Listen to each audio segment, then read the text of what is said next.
की भाऊसाहेब बऱ्याच वेळेला निवडणुका आल्या की नेते पक्ष बदलतात, पण आम्ही वोटर आहोत, मतदाते आहोत आणि आम्ही मतदारांनी पक्ष बदललाय तुमच्यासाठी। त्यामुळे या महानिर्धार मेळाव्यामध्ये आपण फक्त निर्धार करूया, आपल्याला भाऊसाहेबांना ऐकायचंच आहे। गेले 25-30 वर्ष आम्ही ज्याची आतुरतेने वाट पाहत होतो तो क्षण कदाचित काही महिन्यामध्ये आपल्याला दिसणार आहे। आपल्या सर्वांना केवळ मनापासून विनंती आहे, पक्ष वगैरे विसरा। आपल्याला माहिती आहे की कुठल्या पक्षाचे लोक कुठे गेल्यानंतर कुठल्या पक्षाचे राहतात, त्यामुळे पक्ष सोडून द्या। त्यांना ऑफिशियल तिकीट मिळालं तर उत्तम, नाही मिळालं तर आपण कुठल्याही नात्याकडे न बघता, नाते मंडळीमध्ये तिकीट मिळाले का न बघता, आपण फक्त माणसाकडे बघायचं, त्याच्या कामाकडे बघायचं, त्याच्या आतापर्यंतच्या धडपडीकडे बघायचं आणि भाऊसाहेबांना निवडून आणण्याचा आपण सर्वजण महानिर्धार करूया। एवढंच मी बोलतो। धन्यवाद। थँक्यू। धन्यवाद।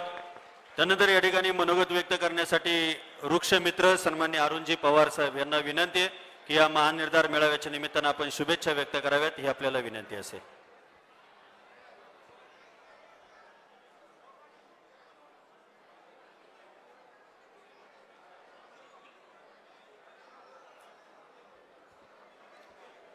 सर्वांना नमस्कार। आमचे मार्गदर्शक भाऊसाहेब भोईर साहेब, आज जे चिंचोड विधानसभेला जे प्रयत्न करत आहात की आपल्या चिंचोड विधानसभेची सेवा झाली पाहिजे, त्या माध्यमातून त्यांचं साहित्यिकमधून खूप काम छान आहे। ते फक्त चिंचवडमध्ये जरी राहिलं असले तर त्यांचं पूर्ण पिंपरी आणि चिंचवड संपूर्ण शहरामध्ये त्यांचं काम चांगलं आहे। आणि ज्यावेळेस असा एखादा चांगला सामाजिक काम करण्यासाठी, साहित्यिक वाढवण्यासाठी, संस्कृती वाढवण्यासाठी ज्यावेळेस चिंचवड विधानसभेसाठी त्यांचं भविष्य आजमावत असतील तर आम्ही, आमचे मार्गदर्शक राजू शेठ असतील, अतुलजी असतील, आम्ही पण, माझी मराठवाडा जन विकास संघ, माझी पण एक छोटीशी संस्था आहे। माझ्या संस्थेला स्वतःहून 52,000 सदस्य आहेत। मी पण त्याच्यातून थोडाफार प्रयत्न करणार आहे, पण मला नाही यश आलं तर मी नक्कीच भाऊसाहेबांना पाठिंबा देऊन आपण त्यांना चिंचवड विधानसभेतून विजयी करूया, असं शुभेच्छा देतो। या ठिकाणी थांबतो। धन्यवाद। धन्यवाद। त्यानंतर या ठिकाणी भोर, मुळशी, वेल्हा तालुक्याचे नेते आणि हिंजवडी गावचे माजी सरपंच सन्मान्य शामराव उलवळे साहेब, आपल्याला विनंती आहे की आपण या ठिकाणी आदरणीय भाऊसाहेब भोईर साहेबांना या महानिर्धार मेळाव्याच्या निमित्तानं शुभेच्छा व्यक्त कराव्यात। आदरणीय विजयराव उल्पे साहेबांचे आगमन, त्यांचंही मनापासून स्वागत। उपस्थित सर्वांचं आदरणीय प्रभाकरजी माळी साहेब, माळी महासंघाचे या शहराचे अध्यक्ष, आपलंही मनापासून स्वागत आहे। सर्वांना नमस्कार। सन्माननीय भाऊसाहेब भोईर यांच्यावर प्रेम करणारे सर्व अधिगुण मान्यवर नेते मंडळी, आपण या ठिकाणी भाऊसाहेब भोईर मित्र परिवाराच्या वतीने या ठिकाणी निर्धार मेळावा, त्या निमित्ताने आपण या ठिकाणी उपस्थित आहात। शुभेच्छा देण्यासाठी या ठिकाणी आपण आलेलो आहोत। भाऊसाहेब भोईर बद्दल बोलायचं म्हटलं तर अतिशय उमद नेतृत्व, आम्ही लहानपणापासून भाऊसाहेब भोईरांचा आदर्श घेऊन त्यांची कामाची पद्धत पाहत आलेलो आहे। आतापर्यंत त्यांच्या मागून भरपूर लोक आमदार झालेत, खासदार झालेत, पण आमच्या मनामधला एक भाऊसाहेब हा आमचा सगळ्यांचा आवडता भाऊसाहेब, ज्यांनी आपल्या पिंपरी चिंचवडला कला क्षेत्रामध्ये, त्याचप्रमाणे विविध कार्यक्रमामधून आपल्याला वेगवेगळे कलाकार सुद्धा आपल्या या ठिकाणी आणून या ठिकाणी मेजवानी दिलेली आहे। आणि खरंच वास्तविक पाहता आदरणीय भोईर साहेबांना शुभेच्छा देण्यासाठी या ठिकाणी निमंत्रित करणार आहोत। आता मी विनंती करेल या ठिकाणी पिंपरी चिंचवड महानगरपालिकेचे माजी नगरसेवक, टेल्को कंपनीच्या माध्यमातून अनेकांच्या हाताला रोजगार निर्मिती करून दिली, परंतु मैत्रीचं नातं जपावं कसं हे कामगार क्षेत्राच्या पलीकडे जाऊन ज्यांच्याकडून शिकावं, असे आदरणीय सुजितजी पाटील साहेब, आपल्याला विनंती आहे की आपण या ठिकाणी आदरणीय भाऊसाहेब भोईर साहेब यांच्या भव्य महानिर्धार मेळाव्याच्या निमित्तानं शुभेच्छा व्यक्त कराव्यात। ही आपल्याला विनंती। एकदा टाळ्यांच्या गजरात सुजित पाटील साहेबांचं स्वागत करूया।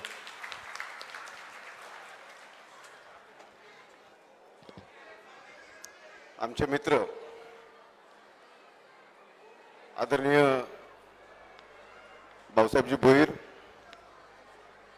सर्व सन्माननीय नगरसेवक, माजी नगरसेवक आणि सर्व आपल्या सर्व परिसरामधून ह्या चिंचवड परिसरातून आलेले सर्व नागरिक, तसं मगाशी सांगितलं, भाऊसाहेब आणि आम्ही शालेय जीवनापासूनचे मित्र आहोत आणि शालेय जीवनापासून त्यांच्याबद्दलचं कुतूहल नेहमीच आमच्या मनात, आमच्या समोर आम्ही या ठिकाणी पाहिलेलं आहे. शाळेमध्ये असताना वर्गामध्ये मॉनिटर असल्यापासून शाळेचे पंतप्रधान, महामंत्री, त्यानंतर MUCIचे अध्यक्ष, युवक काँग्रेसचे अध्यक्ष, सर्वात कमी वयाचे नगरसेवक, असा त्यांचा कार्यकाळ मी अत्यंत जवळ मित्र म्हणून पाहिलेला आहे. 2002 साली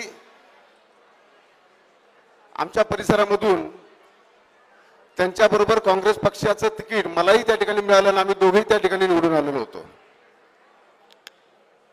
आणि जशा पद्धतीने त्यांचा राजकीय वाटचाल अतिशय चांगल्या पद्धतीने चाललेली, तसा संघर्षही त्यांच्या आयुष्यामध्ये प्रचंड मोठ्या प्रमाणात आलेला आहे.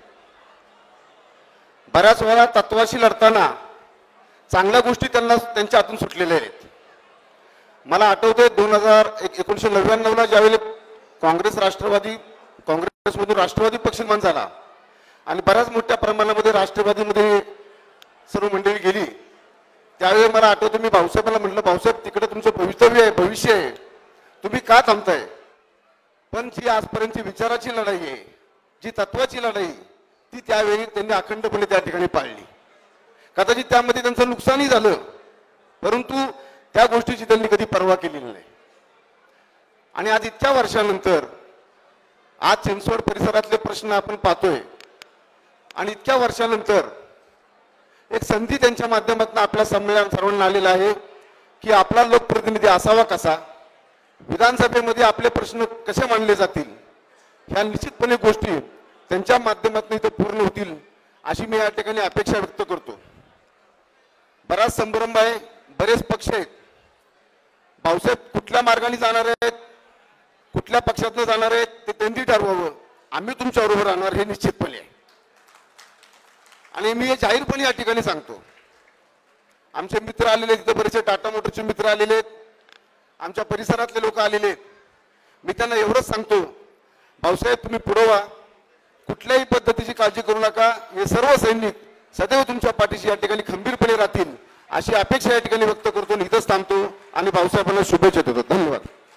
धन्यवाद साहेब. त्यानंतर या ठिकाणी मनोगत व्यक्त करण्यासाठी पिंपरी चिंचवड महानगरपालिका स्थायी समितीचे माजी सभापती, माजी नगरसेवक आदरणीय अतुलजी शितोळे साहेब यांना विनंती करेल की आपण शुभेच्छा व्यक्त कराव्यात. ही आपल्याला विनंती, एकदा जोरदार टाळ्यांच्या गजरात शितोळे साहेबांचे आपण स्वागत करूया.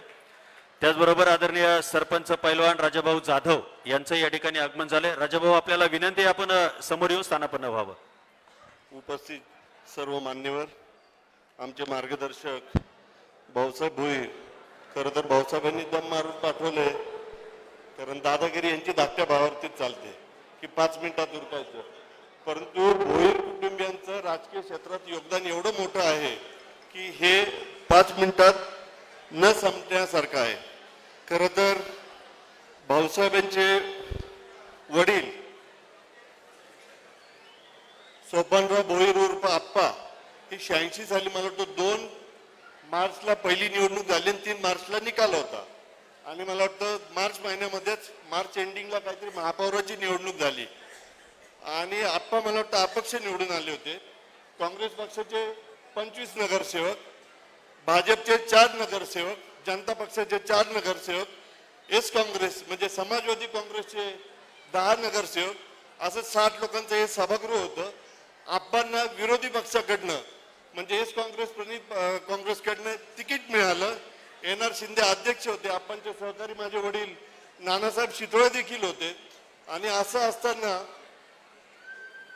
त्या निवडणुकीत 2 वेळा निवडणूक ही टाय झाली.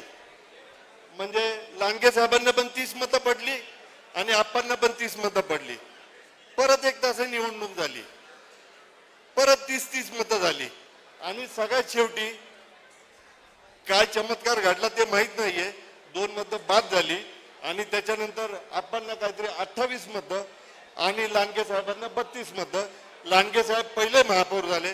खरं तर या भोईर कुटुंबियांचा त्यावेळेस पहिला मान होता की हे पहिले महापौर होऊ शकले असते, परंतु त्याच्यानंतर कुठेही त्यांनी त्याची तक्रार केली नाही. भाऊसाहेब एनएसआय अध्यक्ष झाले, युवक काँग्रेस अध्यक्ष झाले. आता गाववाल्यांच्या प्रभाकरला माहिती आहे, लांब लांब पर्यंत आम्हाला नाटकाचं काही कळतच नाही. आम्ही आपल्या राजकारण उरुस गणपती याच्यामध्येच आमचा वेळ जातो. पण आमचा एकच माणूस आहे भाऊसाहेब भोईर, त्यांनी नाट्य परिषदेचं उपाध्यक्षपद घेतलं. पिंपरी चिंचवडला नाट्य परिषद काय ती समजून सांगितली आणि नाट्य परिषदेचं मोठं काम त्यांनी या सांस्कृतिक शहरात देखील केलं. खरं तर बरेच वक्त म्हणतात की आपण लढायचं, पण मी मागील एका निवडणुकीचा फक्त दाखला देतो. एक क्रिकेट आणि राजकीय क्षेत्र हे जवळजवळ सेमच असतं.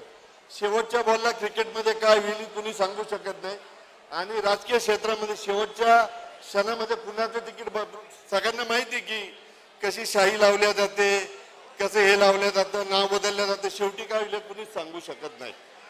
मागे एका 2009चा मी दाखला देतो की एका मोठ्या व्यक्तीचं नाव डिक्लेअर झालं लोकसभेला आणि शेवटच्या क्षणात आझमभाईंचं नाव आलं आणि आझमभाईंना उमेदवारी मिळाली. ती भाऊसाहेब तुम्ही काळजी करू नका, अजून कुठल्याही पक्षाने काही असं डिक्लेअर केलेलं नाही की इथं उमेदवारी डिक्लेअर झाली, याला उमेदवार झाली. आपण एकत्र लढतोय हे आपण पेपरमध्येच वाचतोय. उद्या उठून अशी पण परिस्थिती होईल 2014ची की सगळे पक्ष वेगवेगळे सुद्धा लढतील आणि त्यावेळेस आपण सगळ्या अजितदादांचे खंत समर्थक असेल आणि सगळ्या म्हणजे वयाने मानाने पदाने तुम्हाला आमच्याकडे ओरडायचा अधिकार आहे, धाकट्या भावाचा कान धरायचा अधिकार आहे.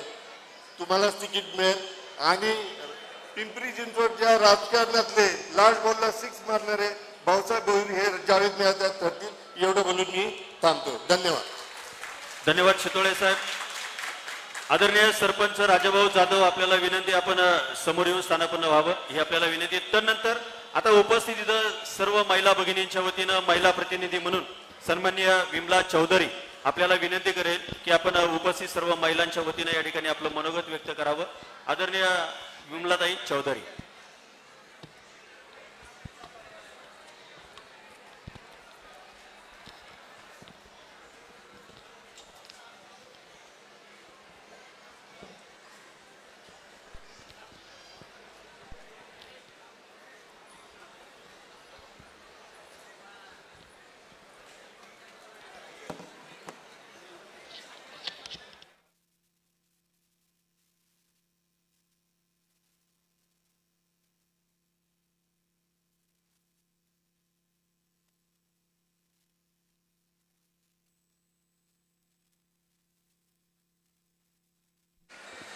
बराबर आहे का?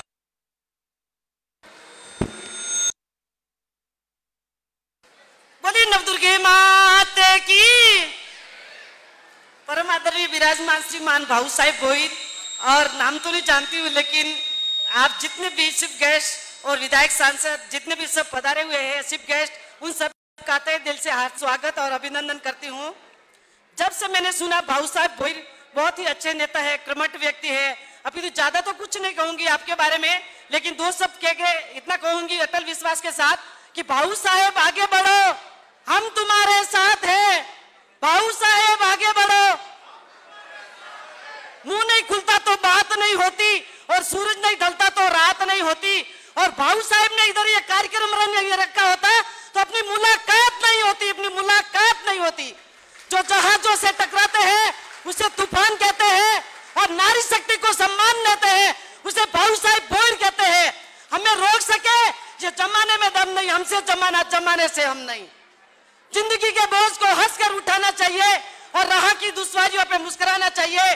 बाधाएं कब रोक सकी आगे बढ़ने वाले को, विपदाएं कब रोक सकी पथ में बढ़ने वाले को। मैं वो सुई मुई का पौधा नहीं जो सूने से मुरझा जाऊं, और मैं वो माई का लाल नहीं जो हवा से डर जाऊं। बीत गई सो बीत गई, तकदीर का सिकवा कौर करे और तीर कमान से निकल गया, और तीर का सिर्फ पिक्चर सिर्फ भाऊ साहब और भाऊ साहब की करेंगे। बोलिए छत्रपति शिवाजी महाराज की, बोलिए महाराणा प्रताप की, बोलिए नारी शक्ति की, महारानी लक्ष्मीबाई की, बोलिए सनातन धर्म की। धन्यवाद. एकदा जोरदार टाळ्या वाजून आपण त्यांचं स्वागत करूया. महिलांच्या टाळ्या महिलांसाठी वाजल्या तर जरा बरं वाटतंय. त्यानंतर या ठिकाणी आमच्या सर्वांचे मार्गदर्शक ज्येष्ठ पत्रकार आदरणीय नाना कांबळे साहेबांना विनंती की या महानिर्धार मेळाव्याच्या निमित्तानं आपण शुभेच्छा व्यक्त कराव्यात. पत्रकारितेच्या पलीकडील नातं जपणारा हा एक दिलखुलास व्यक्तिमत्व आहे आदरणीय नाना कांबळे सर. एकदा जोरदार टाळ्यांच्या गजरात नानांचं आपण स्वागत करूया.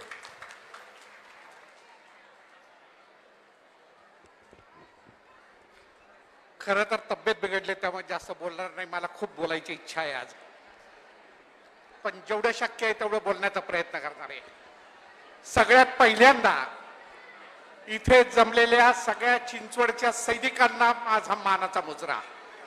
आज या सभागृहामध्ये जेवढी लोक जमलेली आहेत त्यापेक्षा जास्त लोक आज रस्त्यावरती आणि बाहेर उभी आहेत. हे सगळं भाऊसाहेब तुमच्यावरच्या प्रेमाचं दर्शन आहे. आणि हा केवळ निर्धार मेळावा नाही तर हा विजयी मेळावा आहे. सगळ्यांना परत एक थोडीशी जाणीव पण करून देणार आहे. इथे आपण महानिर्धार मेळाव्यासाठी आलेलो आहोत, पण हा केवळ महानिर्धार मेळावा नाहीये, हा एक लढा आहे. या लढ्यामध्ये भाऊसाहेबांनी जे पाऊल उचलले त्या पावलाच्या बरोबर आपण आपलं पाऊल ठेवून या लढ्यामध्ये त्यांना यशस्वी करायचंय. आणि भाऊसाहेबांसारखा सुसंस्कृत आणि खऱ्या अर्थाने या शहराला विकास घडवून देणारा नेता आपल्याला विधानसभेमध्ये पाठवायचा आहे. मी व्यक्तिशः माझ्या परिवाराच्या वतीने आणि पौंडा समाजाच्या परिवाराच्या वतीने तुम्हाला खूप शुभेच्छा देतो. या लढ्यामध्ये मी स्वतः आणि पौंडा समाजाचा परिवार हा तुमच्या सोबत आहे आणि तुम्हाला विजयीच करून दाखवू एवढा विश्वास गणरायाच्या चरणी मी आज शपथ घेऊन सांगतो आणि इथं थांबतो. जय हिंद, जय महाराष्ट्र. धन्यवाद.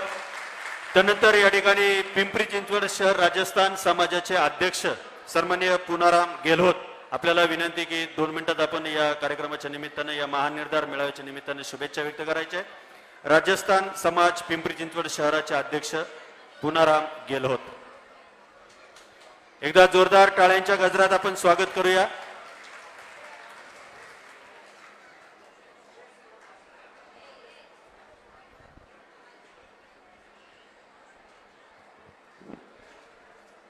सर्वप्रथम भाऊसाहेब भोईरवर प्रेम करणारे बंधू आणि भगिनींनो, तुमचं सर्वांचे स्वागत. की हे हॉल जे आहे ते लहान पडत आहे. तुम्ही एवढं भाऊसाहेब भोईरवर प्रेम करत आहात ते बघून माझं मन जरा खुश झाले की खरा हे महानिर्धार मेळावा नाही आहे, हे एक लढा आहे की आपला चिंचवडमध्ये विधानसभेत परिवर्तन काहीतरी घडले पाहिजे. गेल्या वर्षापासून अनेक नेते मंडळी येतात जातात, पण खरं जर म्हणलं तर आपल्याला जे प्रॉब्लेम आहे, एखादी व्यापारी असेल, लहान व्यापारी असेल, त्यांना काही प्रॉब्लेम आहे ते त्यांना पुढाऱ्याला माहिती नसतं. का? त्यांना माहिती आहे की आपण इतकी वर्षापासून जिंकत आहोत, जनता आपल्या बरोबर आहे, पण खरं जरा प्रॉब्लेमचं निवारण करणार असेल तर भाऊसाहेब भोईरे. मी एक तुम्हाला सांगू इच्छितो की मी एक छोटा व्यापारी आहे. आमच्या व्यापारीचं जरा बघणार होतं तर आपलं बाबरसाहेब होतं.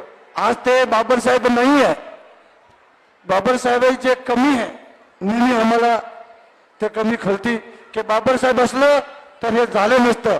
तर हे ते बाबरसाहेब आमचं आज भाऊसाहेब भोईरमध्ये दिसत आहे की बाबरसाहेबाचं काम भाऊसाहेब भोईर करू शकतो. तर मी आमच्या टीमचे हिम्मत सेठ भाटी, विलास रामावतजी आणि रमेश गेहलोत 3-4 महिन्यापासून जे कार्य करत आहे त्यांचे कार्य बघून मला जरा एकदम आनंद वाटतो की खरं काहीतरी चांगलं काम करत आहे. तर मी पिंपरी चिंचवड राजस्थान समाजातर्फे भाऊसाहेबाला शुभेच्छा देतो. आणि भाऊसाहेब आम्ही सर्व राजस्थान समाज तुमच्या बरोबर आहे आणि तुमच्या बरोबर राहणार. आणि मी माझा शब्द थांबवतो. परत भाऊसाहेब शुभेच्छा देतो. धन्यवाद. धन्यवाद. एकदा जोरदार टाळ्यांच्या गजरात त्यांचं स्वागत करूया. आणि आता मनोगत व्यक्त करण्यासाठी पिंपरी चिंचवड महानगरपालिकेचे माजी नगरसेवक, एक आदर्श व्यक्तिमत्व आणि उद्योगपती, मैत्रीचं नातं जपणारा एक दिलदार सहकारी मित्र, सन्माननीय उद्योगपती राजेंद्रजी जगताप साहेब. एकदा जोरदार टाळ्यांच्या गजरात जगताप साहेबांचं स्वागत करूया.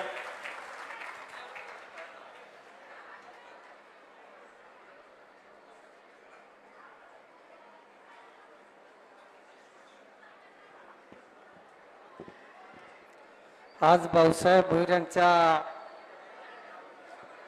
चिंचवड विधानसभेच्या भव्य महानिर्धार भव्य मेळाव्याच्या निमित्तानं, खरं तर भव्य मेळावा हा कार्यकर्त्यांचा मेळावा आहे, कुठल्या नेत्याचा नाही आहे.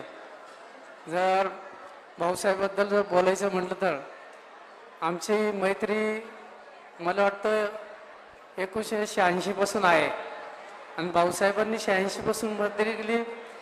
असं प्रेम देणारे आणि या पिंपरी चिंचवड शहराचं जे त्यांनी आजपर्यंत पाहिलं तर भाऊसाहेबांचं नाट्य परिषदेच्या माध्यमातून ते 1992 पासून तर आजपर्यंत ह्या पिंपरी चिंचवडमध्ये नगरसेवक म्हणून ते घुसवतात.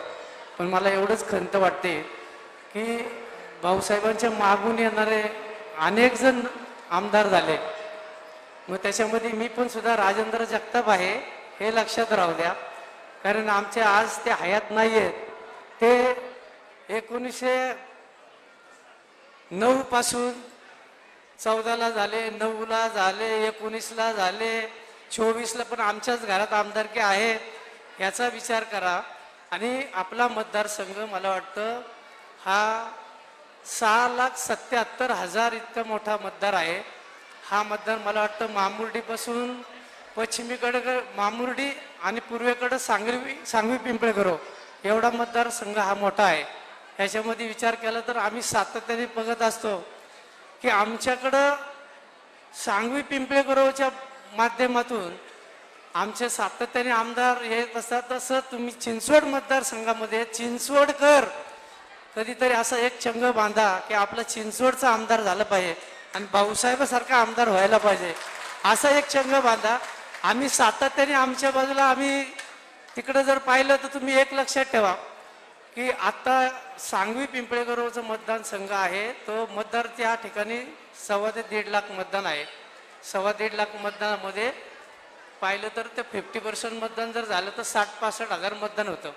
पण 60-65 हजार मतदारसंघामधून 4 वेळा आमदार होतात आणि भाऊसाहेब चिंचवडचं जगाच्या नकाशावरती चिंचवडचं नाव आहे आणि तिथला आमदार होऊ शकत नाही. याच्यासाठी आपण विचार करा आणि आपल्या चिंचवडमधला आमदार भाऊसाहेब सारखा आमदार व्हायला पाहिजे, याचा सगळ्यांनी विचार करून मला एक वाटतं की भाऊसाहेब खरं जर सांगायचं की ह्या आत्ताच्या गोरगरीब लोकांचं आहे की पूररेषा, फ्लड लाईन हे जे चाललंय हे आमच्याच काळात आलेले. आमच्या काळात म्हणण्यापेक्षा आम्ही आले ते फक्त सत्तेतून पैसा आणि पैशातून सत्ता याच्यासाठी केलेली. म्हणून आपण सगळ्यांनी या चिंचवडकरांनी विचार करावा आणि चांगल्या पद्धतीने भाऊसाहेब सारखा नेता मला वाटतं 5 वेळा नगरसेवक होऊन एकही कधी पद मिळालेलं नाही. कुठलं कार्पोरेशन जर कधी महापौर असते, जर स्टँडिंग चेअरमन जर झाले असते तर नक्कीच ते चांगल्या पद्धतीने विकास करून आज पुढे गेले असते. पण त्यांना मागं वाढणारे भार होत होते. मला एक आठवतं की आमच्या आज ते नेत्यांच्या बरोबर मी सातत्याने जात होतो. ज्यावेळेस भाऊसाहेब पण त्या ठिकाणी नेते कार्यक्रमाला असायचे, त्या कार्यक्रमाला असताना भाऊसाहेब ज्यावेळेस बोलायला उठेल, भाषण करताना भाऊसाहेब जर बोलला तर आमचे नेते बोलत नव्हते. तर मी बाहेर गेल्यावरती बरोबर असल्यानंतर मी विचारायचं की नेते तुम्ही बोलले नाही, सांगायचंय की भाऊसाहेब जर बोलला तर नंतर बोलायची कुणाची इच्छा होत नाही, कारण एवढं भाऊसाहेबाचं वक्तृत्व चांगलं आहे आणि आजही त्याच पद्धतीने भाऊसाहेब आहे.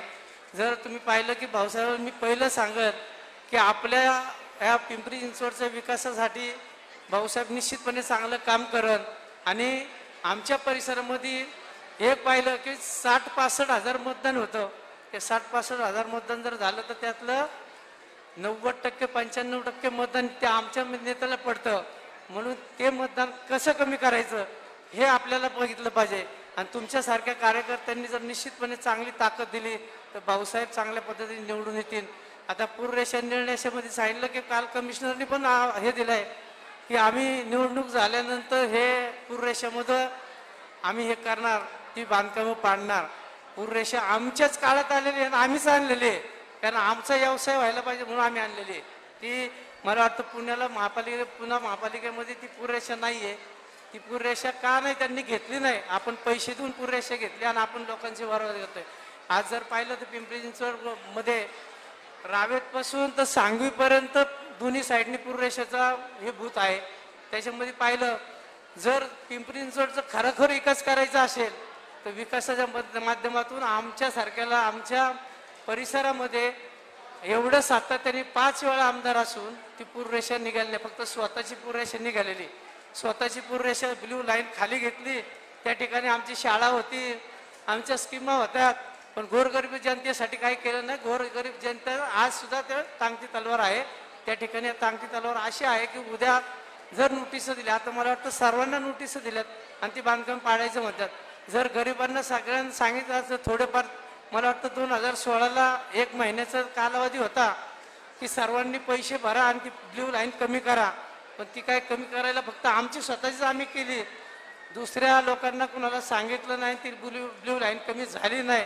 तरी जर सांगितलं असतं आमच्या नेत्यांनी की ब्ल्यू लाईन कमी करा तर निश्चितपणे लोकांनी स्वतःचे पैसे भरून ती ब्ल्यू लाईन कमी झाली असती आणि त्यांचा सुद्धा निवासी झोन झाला असता. पण तसं काही सांगितलं गेलं नाही. म्हणून सांगितलं की सत्तेतून पैसा आणि पैशातून सत्ता हे कायम आम्ही भोगवत गेलोय. म्हणून आता इथून पुढे आपल्या येणाऱ्या काळात तरी येणाऱ्या या चिंचवड मतदारसंघामध्ये भाऊसाहेब सारख्यांनी आता निश्चितपणे मतदारमध्ये आपण सर्वांनी चंग बांधा की चिंचवडमध्ये आमच्याकडे 1.5 लाख मतदान, सांगवी पिंपळेगुरवला शेवटचं टोक, आणि इकडं मामुर्डी पासून तर पिंपळे सौदागर पासून जवळजवळ 5.5 लाख मतदान आहे. 5.5 लाख मतदान असून सुद्धा आपण आमच्याकडं तुम्ही तिकडे येत आहे ह्याची खेळी तुम्हाला ते आता समजले असेल की ते मतदान त्या एक गठ्ठा पडतं, त्या ठिकाणी तिथलं मतदान कमी व्हायला पाहिजे. ते मतदान कमी झालं तर निश्चितपणे चिंचवडकरांनी विचार केला पाहिजे की चिंचवड आहे, वालेकरवाडी हे चिंचवड गाव आहे, तुमच्या ह्या परिसरामध्ये जर तुम्ही जर विचार केला तर निश्चितपणे चांगल्या पद्धतीने तुम्ही एक गठ्ठा जर मतदान 50-60 हजार मतदान तुमचं जर पॅकेज तिथं जर आलं तर निश्चितपणे भाऊसाहेब निवडून येईल. म्हणून भाऊसाहेबासाठी आपण सगळ्यांनी प्रयत्न केलेत तर निश्चितपणे चांगल्या पद्धतीने निवडून येईल. भाऊसाहेबाचं कार्य आणि सातत्याने मी जरी जगताप असेल ना तरी मी भाऊसाहेबाबरोबर पहिल्यापासून आहे ना आज पण भाऊसाहेबाबरोबरच राहणार आहे. म्हणजे जगताप म्हणून तुम्ही समजू नका, आता जगताप नाव हे सगळ्यांना माहीत झालंय. म्हणून आपण भाऊसाहेबाला कसं पुढे आणायचं, भाऊसाहेबाला चांगल्या मताने विजय करायचा आहे यासाठी आपण सर्वांनी प्रयत्न करायचे. जरी आम्ही तिथं जरी असेल तर तिथं सुद्धा मला वाटतं भाऊसाहेबांना माहिती आहे की ज्यावेळेस खासदारकीचे उमेदवार राहिले, याच्यापूर्वी पण उमेदवार राहिले, तर आमच्या परिसरामध्ये भरपूर विरोध आहे. त्याचा फायदा आपल्याला घेता येत नाहीये, कारण तो फायदा आपल्याला घ्यायचा आहे. आमच्यासारखे कार्यकर्ते निश्चितपणे अतुल चितोळे असतील, आम्ही सर्वजण निश्चितपणे त्या ठिकाणी भाऊसाहेबाचं चांगल्या पद्धतीने काम करू आणि भाऊसाहेबाला विक्रमी मताने निवडून आणण्याचा एक प्रयत्न करू. आजच्यापासून मला बोलण्याची संधी दिली त्याबद्दल मी धन्यवाद देतो आणि अधिक न बोलता थांबतो. जय हिंद, जय महाराष्ट्र.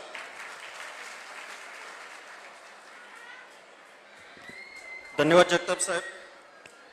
आणि आता या भव्य महानिर्धार मेळाव्याच्या निमित्तानं आपल्याकडे एक मन आहे की संघर्ष जेवढा मोठा असतो तेवढा विजयाचा आनंद मोठा असतो. एक मन आहे, कर्तृत्ववान माणसाला नेतृत्व करण्याची संधी मिळते आणि नेतृत्वाला दातृत्वाची जोड मिळाली की मग तुमच्या कर्तव्यकारीचा सुगंध हा आयुष्यभर समाजामध्ये दरवळत राहतो. या देशाचे माजी राष्ट्रपती आणि मिसाइलमॅन डॉक्टर APJ अब्दुल कलाम यांनी त्यांच्या अग्निपंख पुस्तकामध्ये एक वाक्य लिहिलेलं आहे. ते वाक्य आदरणीय भाऊसाहेब भोईर साहेब यांच्यासाठी आणि त्यांच्या संघर्षासाठी अतिशय योग्य आहे.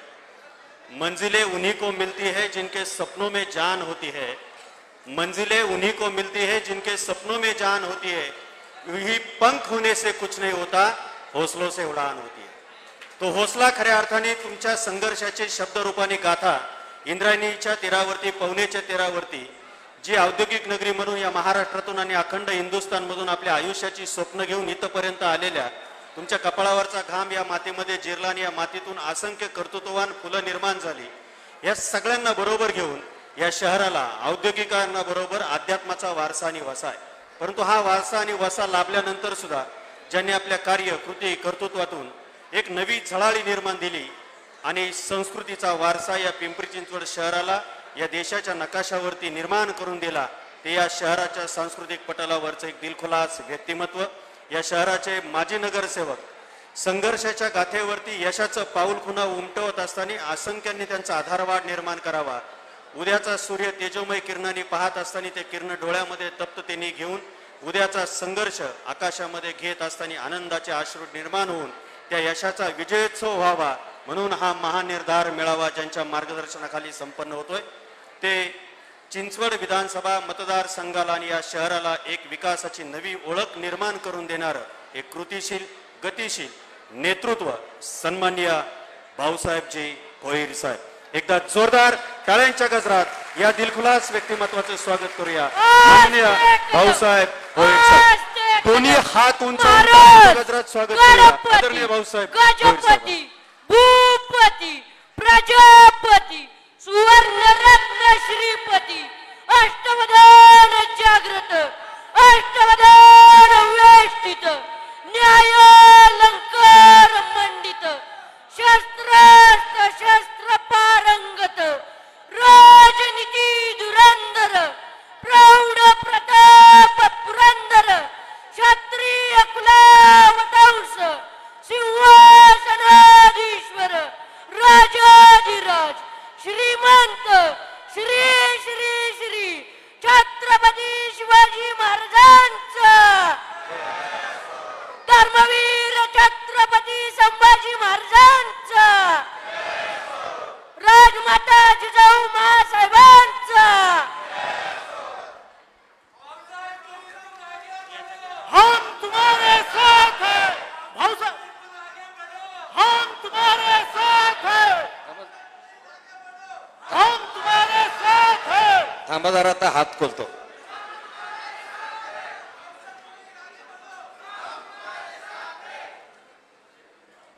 घड्याळ पण काढून ठेवतो.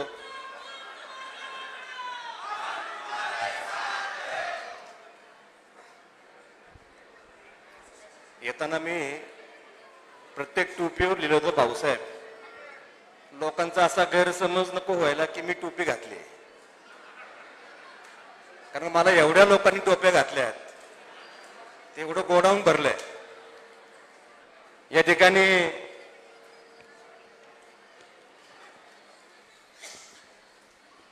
योगायोगानं गांधी जयंती आहे आणि लाल बहादूर शास्त्री जयंती आहे.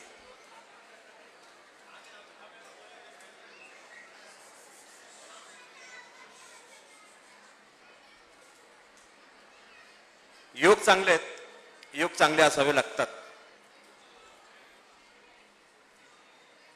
देशाला अहिंसेच्या मार्गानं त्याग समर्पण काय असतं संपूर्ण जगाला दिशा देणारे महात्मा गांधीजी जय जवान जय किसानचा नारा देऊन देशाचा पंतप्रधानाचे काय जिम्मेदारी असते, काय जबाबदारी असते हे संपूर्ण जगाला दाखवणारे लाल बहादूर शास्त्रीजी यांना पत्र मी अभिवादन करतो.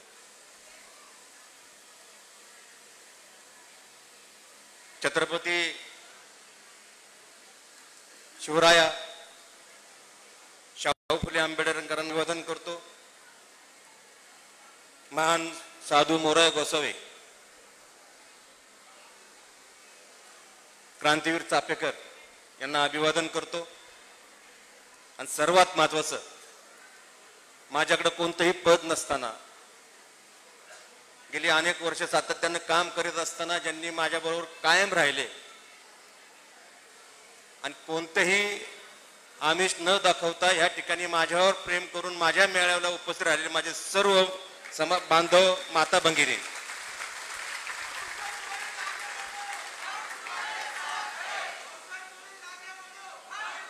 खर तर आज खूप जण बोलणार होते. हनुमानजी माळी आलेले गावावरून, खास सतीशदादा दरेकर कुंभार समाजाचे राष्ट्राचे अध्यक्ष आहेत, बरेच जण आहेत तिथं, नगरसेवक माजी नगरसेवक आमचे ग्रामस्थ आहेत. कोणी नाही तर जगताप पण बरोबर आलेत, शितोळे सुद्धा आहेत, माझा लहानपणापासूनचा मित्र सुजित पाटील आहे, नाना पाटील, सगळंच म्हणजे नावं घेतली तर निवडणूकपर्यंत कोणी नाराज नको व्हायला म्हणून मी नावं काय सध्या घेत नाही. वडिलांच्या आशीर्वाद देण्यासाठी मधुकर आप्पा नाना मास्तर चिंचोडे या ठिकाणी उपस्थित आहेत. खर तर आपण काय व्यक्त व्हावं, काय बोलावं, कशा पद्धतीने मी आपल्या समोर सादर व्हावं, हा आल्यापासून माझ्या समोर मोठा प्रश्न होता. बऱ्याच वेळा निवडणुका येतात, निवडणुका जातात. निवडणूक ही लोकशाहीमध्ये 75-78 वर्षामध्ये आपल्याला ती सवय झालेली आहे. पण प्रत्येक निवडणुकीमध्ये 18 वर्षाच्या मतदारांची भर पडत असताना येणाऱ्या इतिहासाचं विस्मरण होतं. नेमकं इतिहासामध्ये काय झालं, इतिहासामध्ये कुणी चुका केल्या आणि इतिहासाच्या मध्ये झालेल्या चुकांमध्ये वर्तमान कधी माफ करत नाही, परंतु त्यामुळं भविष्य उद्ध्वस्त होतं. मी अधिक वेळ काही जास्त घेणार नाही, परंतु कधीतरी तुम्ही अंतर्मुख होणार का नाही, कधीतरी निवडणुकीच्या माध्यमातून आत्मचिंतन करणार का नाही, हा खरा उद्देश माझा ह्या मेळाव्याचा आहे. माझ्यावर अन्याय झाला, अमुक झालं, तमुक झाला, तो माझा राजकीय भाग होता, ते माझं प्रारब्ध असेल, माझा कुणावरही आकस नाही. पण राजकारण म्हणजे नेमकं काय, त्याची व्याख्या बदललेली आहे, त्या विरोधात मी निर्धार केलेला आहे. तुम्हाला काय वाटतं, बऱ्याच जणांना 18 वर्षाची मुलं, आता 25 वर्षापर्यंतच्या मुलांना वाटतं हे शहर अमुक नेत्यांनी केलं, तमुक नेत्यांनी केलं. आई वडिलांचा पहिला इतिहास जर वाचला तर आपलं भविष्य उद्ध्वस्त होत नाही आणि वर्तमान सुखकारक जातं. मी थोडक्यात सांगतो, हे शहर कोणी केलं, कुणाला माहित होतं शहर हे फक्त 5 ग्रुप ग्रामपंचायतीचं असलेलं शहर. अण्णासाहेब मगर सारखा दूरदृष्टी असलेला नेता आज सगळ्यांना विसर पडलेला आहे. आज जी श्रीमंती, जी सुबत्ता, जी आम्हा सर्व मंडळीला तुम्हाला मिळालेली आहे, आणि तुम्ही या संपूर्ण भारत देशातून या ठिकाणी येऊन माझं पिंपरी चिंचवड हे मिनी इंडिया केलेलं आहे, ते केवळ अण्णासाहेब मगरांमुळं त्या गोष्टीचा विसर पडलेला आहे. यशवंतराव चव्हाणांची पुण्य कोयना धरणाची निर्मिती केल्यानंतर पहिला फायदा उचलला अण्णासाहेब मगरांनी. या ठिकाणी हळूहळू राजकारण सुरू झालं, आमच्यासारखी माणसं राजकारणात येऊ लागली. त्या ठिकाणी नगरपालिकेची महानगरपालिका झाली. 112 वर्ष नगरपालिकेची महानगरपालिका होण्यासाठी लागतात. कुपवाड, मिरज असेल, नाशिक असेल, पण अण्णासाहेब मगरांनी केवळ 12 वर्षात नगरपालिकेची महानगरपालिका केली. औद्योगिकरणाच्या दृष्टिकोनातून प्रचंड श्रीमंती आली. नगरपालिका सर्व आशिया खंडात श्रीमंत असलेली नगरपालिका झाली. त्या काळातील सर्व मंडळी बसलेली त्या ठिकाणी जकातीच्या उत्पन्नातून सर्व देशात 32 आशियाई खंडात सर्व श्रीमंत नगरपालिका म्हणून जन्मास आली. आणि नगरपालिका श्रीमंती जन्मात आल्यानंतर काही नेत्यांचे सर्व डोळे आता शहराकडे वळू लागले. हळू हळू हळू हळू या ठिकाणी नगरसेवकाचा एक कालखंड होता. नगरसेवक म्हणजे काय, नगरसेवकाची व्याख्या म्हणजे काय, तर प्रामाणिकपणे काम करणं, गणपती मंडळ करणं, नवरात्र महोत्सव करणं, रक्तदान शिबिर घेणं, तो आमचा कालखंड. मी स्वतःला भाग्यवान समजतो की मी बैलगाडीपासून इथपर्यंतचा प्रवास मला करण्याचं सद्भाग्य मला मिळालं. या शहराची जडणघडण 1.5 लाखापासून तो 27 लाख होत असताना तो हळूहळू विकास कशा पद्धतीने झाला, टप्प्याटप्प्याने झाला, त्याचा साक्षीदार मी आहे. आणि म्हणून आज मी बोलणार आहे आणि प्रामाणिक सांगतो, मोराला स्मरून सांगतो, जे बोलणार आहे ते खरंच बोलणार आहे. पण खरं बोलल्यानंतर सुद्धा जाऊन आपल्यामध्ये सुधारणा नसेल तर या शहराची लूट थांबणार नाही. आणि शहर लुटीचं एक आगार झालेलं आहे. आणि त्या दृष्टिकोनातून तो कालखंड, अण्णासाहेब मगरांचा कालखंड, नंतरच्या कालखंडामध्ये 92 ते 97चा कालखंड, या सर्व प्रक्रियेमध्ये माझ्यासारखा कार्यकर्ता होता. मला असं वाटलं चला आता राजकारणामध्ये खूप लवकर नगरसेवक झालो.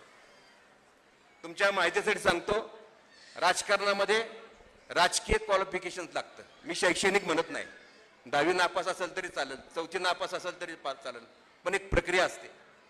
माझे शाळेतले मित्र ह्या ठिकाणी आलेले आहेत. मी शाळेचा पंतप्रधान होतो 8वीत, मी 9वीत शाळेचा म्हटलोय, 8वीत उपपंतप्रधान होतो, शाळेचा पंतप्रधान होतो, आकाशवाणी केंद्रावर तेव्हा माझी भाषणं झाली, युआर झालो, सिनेट मेंबर झालो, NSYचा अध्यक्ष झालो आणि सर्वात तरुण नगरसेवक म्हणून नगरसेवक होण्याचं सद्भाग्य मला मिळालं.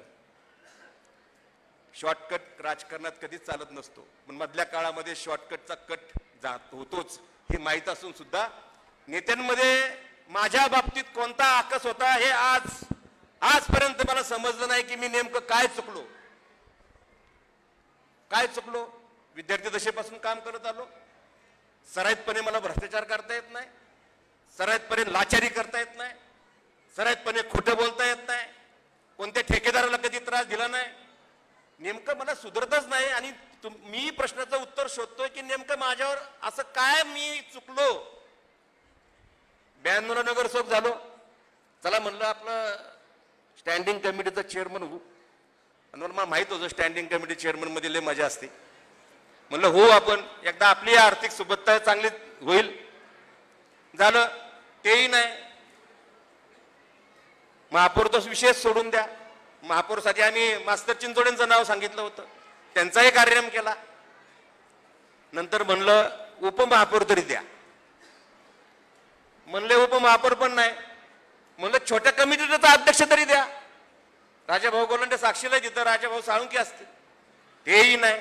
म्हणलं जाऊन द्या पुढच्या टर्मला बघू. 97 साली माझा वार रिझर्व झाला. तुमच्या माहितीसाठी सांगतो, काही जण म्हणतात भाऊसाहेब भोईरचा पराभव झालता. अहो या देशामध्ये अटलजींपासून राहुल गांधींपासून तर पंकजा मुंडेपर्यंत सर्वांचे पराभव झालेले आहेत. एका विजयाने कुणी सिकंदर होत नसतं आणि एका अपयशाने कुणी फकीर होत नसतं. आणि म्हणून पराभव झाला म्हणजे भाऊसाहेब भोईरचा पराभव कधीच होऊ शकत नाही. पराभव करता अरे एका टायमाला एकच कुस्ती बरोबर खेळा ना, 5-5 जण एका बरोबर खेळता. आणि ह्या ठिकाणी पद मिळालं नाही, 70 साली मला अपयश आलं. म्हणलं काय करायचं, नाही थांबायचं नाही. राजकारण माझा तर कधीच धंदा नव्हता, राजकारणावर मी कधीच अवलंबून नव्हतो. आणि मी ठरवलं की या शहराला एक ऐतिहासिक काहीतरी करून द्यायचं. आम्ही किरण येवलेकर, सुहास जोशी आम्ही एक कुटुंब तयार केलं. पुण्याचं शहर शेजारी सांस्कृतिक शहर, आपलं फक्त कामगार नगरी, कष्टकऱ्यांची नगरी, घाम गाळणाऱ्या लोकांची नगरी, असं एक चित्र आपल्या संपूर्ण भारतामध्ये तयार होतं. 8 ऑगस्ट 1996 रोजी नाट्यशाखा स्थापन केली. मी त्या ठिकाणी लहानपणी जायचं बालगंधर्वला, ते भारावलेलं वातावरण, मोगऱ्याचा तो वास, सुगंध वास, आणि ह्या सगळ्या परिस्थितीमध्ये माझ्या शहरामध्ये का नाही म्हणून मी नाट्य परिषद स्थापन केली. 1999 साली संमेलन घेतलं, निवडणुकीची तयारी केली, थांबलो नाही. वार्डात झालं अपयश आलं, बसलो घरी नाही, कारण माझा धंदाच नव्हता तो. मी असो नसो कुठेही असो सामाजिक बांधिलकी ठेवून काम सतत करायचं, हाच माझ्या अंतर्मनामध्ये कायम आत्मविश्वास असतो. आणि या ठिकाणी मी ठरवलं, 2002 झालं, आम्ही परत निवडणुकीला उभं राहिलो, परत निवडून आलो. आता म्हणलं नक्की काहीतरी मिळेल, आता 100% काहीतरी मिळेल. बरोबर ना सुजित? 2-2ला सुजित तुम्ही तरी स्टँडिंगला गेलो, मला स्टँडिंगला सुद्धा पाडलं. आणि म्हणून या ठिकाणी मला नेमकं काय होतंय, काय चाललंय, प्राध्यापक रामकृष्ण मोरेंना देखील विचारलं, त्यांनाही हे केलं नाही. म्हणलं प्राधिकरणाचा अध्यक्ष तरी होईल. अध्यक्षाची ऑर्डर निघाली, माझ्याकडे कटआउट लावायला मोठे पैसे नव्हते. त्या टायमाला शत्रुघ्न काटे आणि कांतीलाल वाघेरेने वर्गणी काढून एक कटआउट बनवलं. त्या टायमाला रंगीत कटआउट होतं. झालं, आता मिरवणूक काढायची मंगळवारी, सोमवारी फोन आला तुमचं पद कट झालं. ते कटआउटचेही पैसे गेले. अशा पद्धतीने परत चिंतेत मी, नेमकं काय चाललंय. नगरसेवकाला 2002 चला असं करत करत जाऊन दे 2007ला परत निवडणुकीत, 2007ला तर माझ्या घरातच आग लावली. सख्या भावाला निवडणुकीत माझ्या विरोधात उभं केलं. बरं असंही नाही माझा भाऊ खूप राजकारणी होता, असंही नाही, तो आपला साधा सरळ माणूस होता. म्हणलं माझ्या घरापर्यंत पण घुसलेत, तरी गप बसलो. कारण का सद्गुरू वामनराव पैंचा मी नामधारक असल्या कारणानं थोडं संयम, त्याग, आपलंही काहीतरी प्रारब्ध असेल, मागचं काही देणं असेल म्हणून सोडून दिला विषय. 2007 साली परत निवडणुका झाली, परत निवडून आलो. मला आता काळजी नाही, आता तिसरी चौथी टर्म चला आता काहीतरी मिळेल. तिथंही कार्यक्रम झाला माझा. मला आता चला 2009 आलं. 2009 आल्यानंतर या ठिकाणी पहिल्यांदा 3 मतदारसंघ झाले आपल्या शहराचे. वाटलं चला आता इतके वर्ष झालं युवक काँग्रेसचा अध्यक्ष, फादर काँग्रेसचा अध्यक्ष, इतके सांस्कृतिक क्षेत्रामध्ये असलेलं काम, मी ठरवलं चला आता विधानसभेला काहीतरी करूया. पण त्या टायमाला घरात मोठा माझ्यासमोर अडचण निर्माण झाली. माझ्या पत्नीला लास्ट स्टेजला होती. मी म्हणलं बाबू नायरला बोलून घेतलं. मला राजकारण आता मी सोडून देणार, कारण का घरातच व्यवस्थित नसेल तर राजकारण आपण करतो कशासाठी. ते पत्नीला कळलं. माझ्यासमोर एकदा आमदार व्हा म्हणले तुम्ही.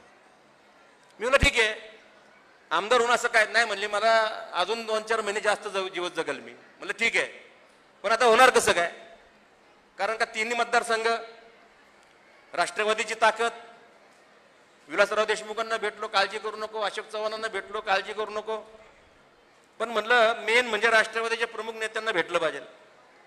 दिवंगत नेते, दिवंगत भाऊ लक्ष्मण भाऊ यांची माझी खंडाळ्या घाटामध्ये मिटिंग ठरली. त्याला बरेच जण साक्षीदार आहेत आणि त्यांनी स्वतः देखील कबूल केलेलं आहे. गेलेल्या माणसाच्या बद्दल खोटं कधी बोलायचं नसतं, नाही तर आपल्याला पाप लागतं ते. म्हणलं भाऊ काय करताय. म्हणलं काय करतो. म्हणलं आता तुम्ही तर विधान परिषदेवर आमदार आहेत, आता मला एकदा आमदार होऊ द्या. म्हणले काय हरकत नाही, आण तिकीट. तू तिकीट आणलं तर तुझा प्रचार प्रमुख मी. म्हणलं मग तुम्ही तिकीट दिलं तर मी प्रचार प्रमुख. आमचा शपथविधी खंडाळ्या घाटात पार पडला. तिथून निघालो मुंबईला, मुंबईहून गेलो दिल्लीला. 15 दिवस दिल्लीला मध्ये राहिलो आणि तिकीट आणलं. फॉर्म भरला, तिकडनं तिकीट आणलं. म्हणलं झालो आमदार. एकटाच वाजत गाजत झालो. इतका आनंद झाला की आता काळजीच नाही, कारण का मला पुढचं पण फ्युचर माहित होतं मी काय होणार आहे. त्या ठिकाणी रमेश कोरे बसलेत, त्यांना माहिती आहे सगळं. या ठिकाणी आल्यानंतर बसतो का काय, लक्ष्मण जगतापांनी फॉर्म भरला. मी म्हणलं का रे बाबा. आदेश आहे म्हणलं. अरे पण मी काय पाप केलं म्हणलं. नाही आदेश आहे म्हणलं. झाला कार्यक्रम आमचा. अशा पद्धतीने मी आत्मचिंतन करत बसलो की नाही आता राजकारण बास झालं. या अशा पद्धतीची लाचारी, अर्थकारणाच्या माध्यमातून राजकारण करत असलेली प्रवृत्ती आणि त्याचा एक त्या विळख्यात मी सापडलो होतो. काय चाललंय या शहराची, किती भयंकर लूट चाललेली आहे आणि लोकही निवांत सुस्त आरामशीर चाललंय. मला काय करायचंय, मला काय करायचंय, त्यांचं ते बघतील. पण ह्या परिस्थितीमध्ये कुठंच उद्रेक होत नव्हता. मी म्हणलं आता बाद झालं. 2012 आले. त्या टायमाला 2009ला माझी पत्नीचं दुःखद निधन झालं. दुःखद निधन झाल्यानंतर मी तुटलो. मुलगी लहान होती, मुलगा लहान होता. आता बाद झालं, राजकारण करायचं नाही. परंतु सर्व मंडळी आली, तू राजकारण जर नाही केलं तर तू वेडा होशील म्हणले, कारण तुला माणसांची काम करण्याची सवय आहे. म्हणलं काय करायचं. काय नाही ठीक आहे. माझ्या मुलाला बाहेर देशात शिकायला पाठवलं. मुलीशिवाय मी राहूच शकत नव्हतो. मुलीला जवळ ठेवलं आणि राजकारणाला परत एकदा सुरुवात केली. 2012 साली ज्यावेळेस मी निवडून आलो त्यावेळेस घरी मी माझी मुलगीच होती, मला वळवायला देखील कोण नव्हतं. अशा परिस्थितीमध्ये आलो आणि त्या सगळ्या परिस्थितीमध्ये परत राजकारण सुरू केलं. सुरू करता करता करता करता ह्या ठिकाणी लक्षात येऊ लागलं की राजकारण फार वेगळ्या पद्धतीने चालू झालेलं आहे. या ठिकाणी तुम्हाला मी अतिशय सद्विवेक बुद्धी जागृत ठेवून तुम्हाला हात जोडून नम्र विनंती करतो, मी जे शेवटचं आता काही बोलणार आहे ते थोडं लक्षात ठेवा. नाही तर काय होतं, आपण ऐकतो आणि निघून जातो. मोबाईल थोडा सायलेंट मोडवर ठेवा. जास्त वेळ घेणार नाही. जास्त वेळ घेऊन तुमचा मी वेळ वाया घालवणार नाही. परंतु आता जर मी वेळ घेतला नाही तर पुढे हे आजगर सगळे शहर गिळल्याशिवाय राहणार नाहीत. वाट लावतील या शहराची.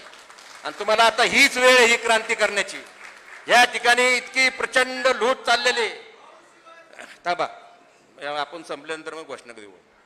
या ठिकाणी मी तुम्हाला नम्र आवाहन करतो, महानगरपालिकेच्या माध्यमातून ज्या पद्धतीने लूट चाललेली आहे, प्रचंड भ्रष्टाचार चाललेला आहे. त्यातून एक मला समजलं की एक नेता मला म्हटला, तू किती कष्ट कर, किती लोकांची कामं कर, निवडणुकीत हे लागतं. म्हणलं नाही, लोकांना तुम्ही खरेदी विक्रीचे सामान समजू नका. लोक जर एकदा चिडली, लोकांनी जर एकदा निवडणूक हातात घेतली तर तुमचं काय खरंच नाही. पण ती क्रांती करण्यासाठी सर्वांना प्रबोधन करणं गरजेचं असतं आणि म्हणून मी प्रबोधन करण्यासाठी बाहेर निघालेलो आहे. आणि या ठिकाणी काय शहराची अवस्था, काय शहर चाललेलं आहे, कशा पद्धतीने चाललेलं आहे. 2017 पासून 2024 पर्यंत 12,000 कोटी रुपये खर्च केलेत. मला एक तरी प्रोजेक्ट हात वर करून सांगा की हा प्रोजेक्ट मला आवडला आणि ह्या प्रोजेक्टसाठी या शहराचं नाव लौकिकात भर पडली. जे प्रोजेक्ट आहेत ते एकतर रामकृष्ण मोरेंनी केलेले आणि 2017च्या अगोदर अजितदादांचं लक्ष होतं. अजितदादांचं लक्ष होतं. मी कोणत्या नेत्यावर बोलणार नाही. अजितदादांनी विकासात्मक दृष्टिकोनातून पावलं टाकली, पण त्यांनी सरड्याचे डायनोसॉर देखील तयार केले. जे भ्रष्टाचार करणारी प्रवृत्ती एक पिढी तयार केली त्यांनी तयार केली नाही. त्यांना कळलंच नाही हे लायक आहे का नालायक आहे. ते बिचारे आपलं सरळ तिथं बसून तो माणूस फक्त विकासाच्या दृष्टिकोनातून बघत असायचा. आणि या ठिकाणी संपूर्ण वाट लावून टाकली संपूर्ण परिसराची आणि संपूर्ण लोक त्यांना विळख्यात पकडलं. आम्हाला काय जाताच येत नव्हतं. झालं 2014ला निवडणूक लढू म्हणलं आमदारकीची, 2014ला लोकसभा लढू म्हणलं. आता आमदार लक्ष्मण जगताप आहेत. गेलो लक्ष्मण जगतापांच्या घरी, म्हणलं मी येतो राष्ट्रवादीमध्ये. राष्ट्रवादी आणि काँग्रेस काय वेगळी नाही. शॉर्टमध्ये सांगतो, स्टोरी मोठी आहे, समरी सांगतो मी, पण खरी सांगतो. आणि या ठिकाणी झालं ठरलं. अजितदादांची वेळ घेतली. लक्ष्मण जगताप म्हणले खासदारकीचं तिकीट आण, मी तुझ्या पाठीमागं. अजितदादांची भेट झाली. अजितदादांनी 12:30-1 वाजेपर्यंत बसलो. कसं नियोजन करायचं. भाऊसाहेब तुझं तिकीट फायनल, चला. परत एकदा तिथून वाजत गाजत निघालो. वाजत गाजत निघाल्यानंतर गेलो लक्ष्मण भाऊंच्या घरी. यावेळेस साक्षीदार घेतला बाबू नायर आणि त्या ठिकाणी विलासराव पण होते. म्हणलं लक्ष्मण भाऊ आता माझा खासदारकीचा मार्ग मोकळा, उद्यापासून नारळ फोडू. थांब म्हणले, मी पण शेकाकून उभं राहतो. म्हणलं परत माझं चिंचोड करता का. म्हणलं नेमकं तुम्हाला काय करायचं आहे. मग मला अगोदरच तुम्हीच कशाला वेळ घेतली. नाही म्हणलं मी शेकाकून उभं राहतो. म्हणलं उभं राहा, तुमचा 100% कार्यक्रम होणार आहे. आलो रागाने निघून तिथं. मी शांत राहिलो. 2014 साली सुद्धा माझा कार्यक्रम झाला. गप्प बसलो. सद्गुरूंचे विचार गप्प बसलो. नको शिव्या शाप द्यायला. ऍक्शन अँड रिॲक्शन निसर्गाचा नियम असतो, ते परत आपल्याकडे येतं. परत शांत बसलो. परत अन्याय झाला. परत 2014 नंतर 2000 संपूर्ण फाटाफूट झाले. नंतर खासदारकीला ते पडले, ते गेले बीजेपीत. 2014 साली मला शिवसेनेने ऑफर दिली. शिवसेना वेगळी लढले. काही माणसं मात्र तुमच्या माझ्यासाठी सांगतो, इथून सकाळी निघतात मुंबईला आणि परत संध्याकाळी जेवायला घरी येतात. काय आग लावालावी करतात तिकडं तेच कळत नाही. आणि ते मला कधी जमलं नाही. लाचारी सतत पुढं करणं ते रक्तात येत नाही. मी राजकारण सोडून देईन, पण लाचार कधी होणार नाही. आणि लाचार झालो तर नतमस्तक तुमच्या समोर होईल. कारण का तुम्ही नागरिक आहात इथले. ज्यांनी या परिसरामध्ये वाट लावली, लूट केली, त्यांच्या समोर मी कधी येणार नाही. झालं 2000 ते गेले बीजेपीत. झाले बीजेपीचे आमदार. इकडूनही आमदार, तिकडूनही आमदार आणि तिकडूनही आमदार. आता म्हणलं काय करायचं. 2017 साली सगळी फाटाफूट झाली. सगळे नगरसेवक राष्ट्रवादीचे 60 नगरसेवक तिकडे गेले. मला वाईट वाटलं की ज्या अजितदादांनी या शहरासाठी काहीतरी केलं. माझा कार्यक्रम केला होता 2009 साली दादांनी, पण नाही. त्या नेत्याने आम्हाला नुसतं कार्यक्रम केल्याचं सांगण्यापेक्षा काही वेळेस आम्हाला साथ देखील दिली. आम्ही म्हणलं नाही, अख्खा भारत देश बीजेपीत चाललाय, आपण राष्ट्रवादीत जायचं. 12 नगरसेवक आम्ही या ठिकाणी ठरवलं. गेलो. विनोद दडे आले नाहीत. विनोद दडे नंतर येतील. पण विनोद दडेला सांगितलं, लक्ष्मण जगतापनी बोलून घेतलं की तुझ्या नेत्याला ह्यावेळेस पाडणार आहे आम्ही. मला निरोप दिला. मला निवडणुकीत पडलो तरी चालन, परत मी महानगरपालिकेत दिसणार आहे, काळजी करू नका. आपली लढाई तत्वाशी, विचारांशी, जिकडे दिसन तिकडे पळत उधळायची लढाई नाहीये. झालं. माझा कार्यक्रम केला. आनंद वाटला. त्यांना फटाके वाजवले. 15 दिवसांनी मी परत त्या ठिकाणी गेलो. आता हे सगळं चालत चालत चालत चालत 2017 नंतर अजितदादांची जशी या ठिकाणी सत्ता गेली, ह्या मंडळींनी फक्त आणि फक्त निविदा निविदा आणि फक्त निविदा. तुमच्या माहितीसाठी सांगतो, मला एका मोठ्या माणसानं सांगितलं, म्हणजे ते कोटी का लाख ते समजून घ्या, मला माहित नाही, पण 500 दरवर्षी घोटाळा होतो, प्रचंड घोटाळा, पार्टनरशिप, टक्केवारी पण नाही आता. आणि मग म्हणलं यांचे मोठे मोठे कार्यक्रम कसे होतात, एवढे एक एक मंडप 5-5 कोटीचा, 3-3 कोटीचा मंडप, अशा पद्धतीने सगळं मी माझ्या डोळ्यांनी पाहतोय. निविदा प्रक्रियेमध्ये घोटाळा. या ठिकाणी मूलभूत ज्या गरजा आहेत या शहराच्या, पाणी पुरवठ्याचं कोणाचं लक्ष नाही, वाहतुकीची कोंडी. एक दिवशी मला भूमकर चौकातून रावेतून माझ्या घरी यायला 1.5 तास लागले, काही कुणाचं लक्ष नाही. शिक्षणाचं वाट लावून टाकली शिक्षण समितीची, दडपशाही. अधिकाऱ्यांना फोन करतात, ठेकेदारांना फोन करतात, अटी शर्ती कमी केलेल्या आहेत, हे कर. आणि मी एक खोटं जर असेल तर आयुष्यात राजकारण तुम्हाला तोंड दाखवणार नाही. तुम्हाला जागृत करण्यासाठी मी आज धाडस करतोय. आज माझं कुणीच मालक नाही, तुम्ही माझे मालक आहात. आणि तुम्ही जो डिसिजन घेण्यासाठी मी या ठिकाणी उतरलेलो आहे, त्यामुळे हे जे चाललेलं आहे हे कोण बोलणार? कारण बोलायला देखील नैतिकता लागते, हात बडबडायला लागत नाही. आज तुमच्या समोर सांगतो, मोऱ्याला समोरून सांगतो, कोणता ठेकेदार, कोणता बांधकाम व्यावसायिक, कोणता अधिकारी जर येऊन म्हणला भाऊसाहेब भोईरला मी एवढे एवढे पैसे दिलते, तर दर दिवस त्याची रोज मी मालिश करायला जाईल आणि माझं राजकारण मी सोडून देत. कारण असली घाणेरडी पद्धत माझ्या रक्तामध्ये, संस्कारामध्ये नाही. माझा बाप पण तसाच होता. आणि म्हणून ह्या सगळ्या परिस्थितीचं भान ठेवून मी ठरवलं आता लढायचं.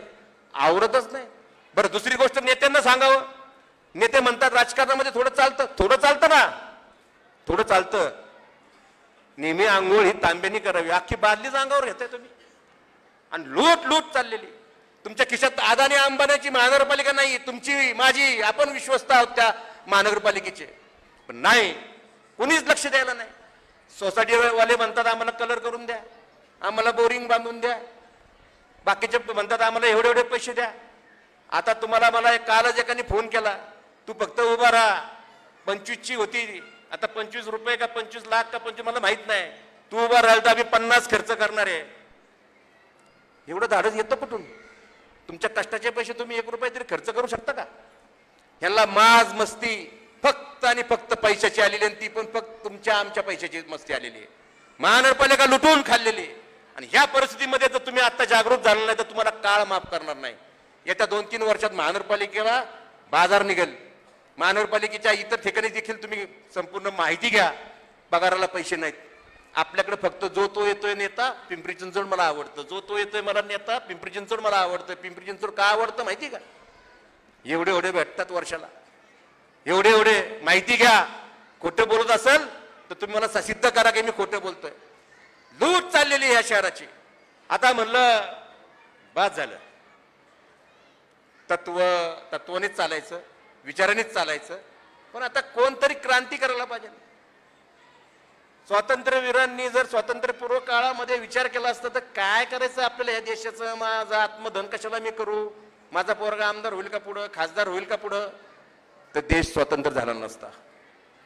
छत्रपतींनी विचार केला असता काय करायचंय मला, तर काय झालं असतं तुम्ही समजून घ्या. कुणीतरी उठावं लागतं. आणि क्रांती चिंचोड मधनं होते. चापेकरांचं चिंचोड आहे. मोरायची भक्ती, चापेकरांची क्रांती आमच्या रक्तात आहे. पवनेचं पाणी आम्ही पिलेलं आहे. ह्या ठिकाणी मी ठरवलं आता यांचा पर्दाफाश करायचा. आणि पर्दाफाश करण्यासाठी पुढाऱ्यांना घेऊन उपयोग नाही. त्यांना फोन आलं की त्यांचं कुठं ना कुठं दड्या एकमेकांचं अडकलेलं असतं.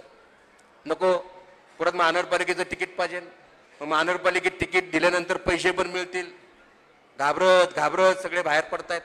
नको, सगळेच माझे मित्र आहेत, कुणाला त्रास द्यायचा नाही. मी सगळ्या समाजाच्या मीटिंग 4 महिने घेतोय.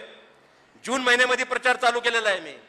जे लोक वैचारिक दृष्ट्या या शहराला शहर मानत नाही, या शहराचं आम्हाला काही घेणं देणं नाही, कितीही कुणी काही करा, आमचं चाललंय व्यवस्थित, त्या लोकांना जागृत करण्याचं काम मी केलं. 4 महिन्यामध्ये जवळजवळ 1 लाख लोकांपर्यंत मी पोहोचलो. आणि म्हणून आज हा मेळावा घेण्याचं सद्भाग्य मला मिळालं. मी महानगरपालिकेत बसतो. पाणी पुरवठा मला तुम्ही सांगा, आमचं जे आपलं शहर एवढं पवित्र आहे ना, 3 नद्या आहेत, मुठा, इंद्रायणी, पवना. गटार करून टाकलंय शहराचं. त्या नद्यांचं गटार झालेलं आहे. आज जे चिकुनगुनिया, डेंगू या सगळ्या साथी जे सुटले त्याला जबाबदार ही मंडळी आहेत. त्यांना माहिती आहे निवडणूक आली की विशिष्ट रक्कम घेऊन निघायचं आणि कुणी काही ओरडून द्या, आमच्यात काही फरक पडत नाही, आम्ही चोरीच करणार आणि परत निवडून येणार, सत्तेतून पैसा, पैसेतून सत्ता, हे यांचं समीकरण ठरलेलं आहे. आणि म्हणून या तुम्ही जागृत व्हा.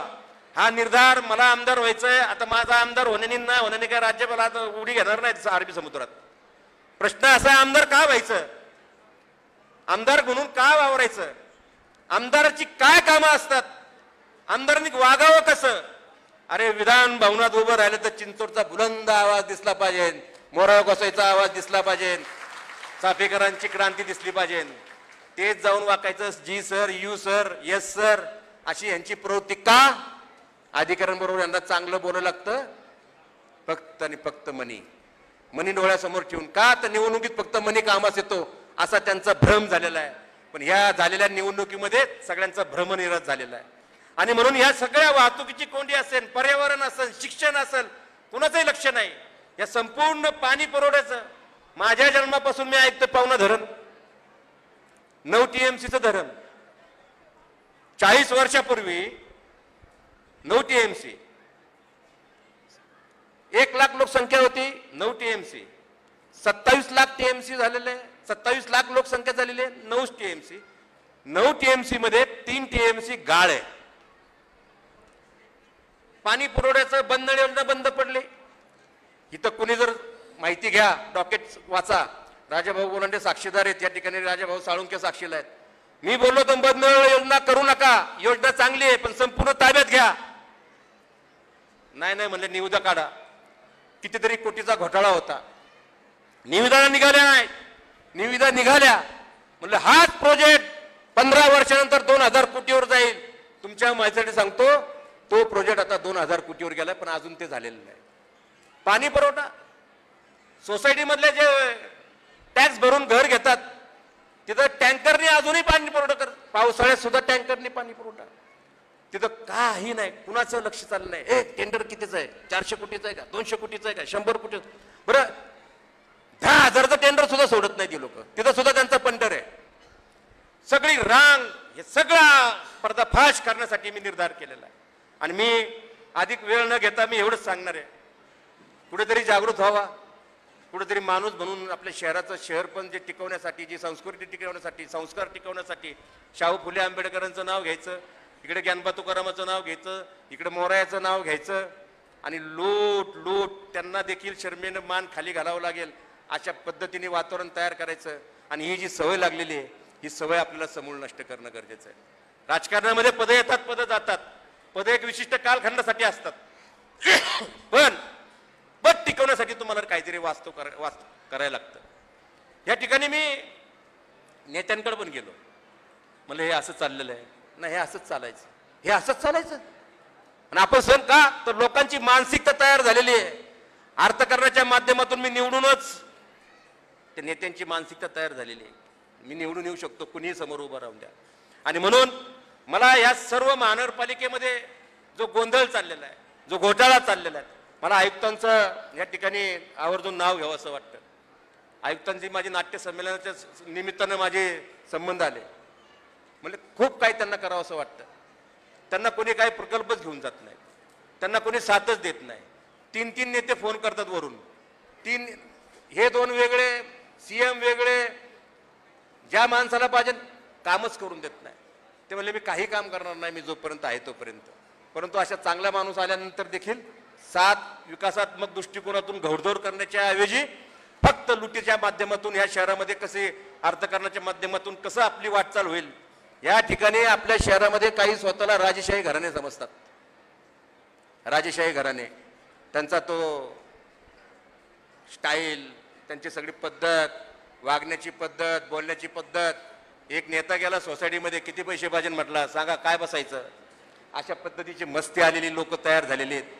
आणि ती मस्ती आलेली लोक तयार झाल्याचं कारण त्यांची चूक नाही, आपली चूक आहे, कारण का आपण त्यांना वेळेत थांबवत नाही. आणि म्हणून ह्या ठिकाणी मी परवा दिवशी शिक्षणाच्या संदर्भात बोललो, काय नाही उदासीनता, गुन्हेगारीच्या संदर्भात बोललो. 240 बाल गुन्हेगार होते, 700 गुन्हेगार झालेले आहेत. कोयता गँग ह्या ठिकाणी, अहो ती सुद्धा गुन्हेगार सुद्धा माणसं आहेत. त्यांना तुम्ही आपुलकीच्या प्रेमाच्या नात्यानं जवळ घ्या, त्यांना शिक्षणाच्या माध्यमातून सक्षम करा. आणि तुम्हाला हे लेक्चर देण्याच्या अगोदर मी देखील 450 पोरं झोपटपट्टीतील शिकवतो. त्या ठिकाणी अनेकांना सरळ करण्याचं काम केलं. त्यांना धमकी द्यायची, त्यांना तशा पद्धतीने आणखी गुन्हेगारी करत जातील, त्यांनी तेच करावं अशा पद्धतीचं वातावरण सगळीकडे चाललेलं आहे. दुसरं एक तुम्हाला आतली गोष्ट सांगतो. हा PI माझा, तो PI माझा, त्या चौकीत मला त्यांनी आणून बसवलेलं आहे. मी पोलीस दलाला देखील आजच्या भाषणाच्या निमित्तानं विनंती करतो, तुम्ही आम्हाला आयुष्यभर साथ दिलेली आहे, तुम्ही आमचे रक्षक आहात, तुमच्यावर आजही जनतेचा विश्वास आहे. पण कुणाचं कोण आणि कुणाचं म्हणून कुणी काम करू नका, कारण सत्तेचं ताम्रपट घेऊन कुणी जन्माला आलेलं नसतो. तर तुम्ही कुणालाही त्रास देऊ नका.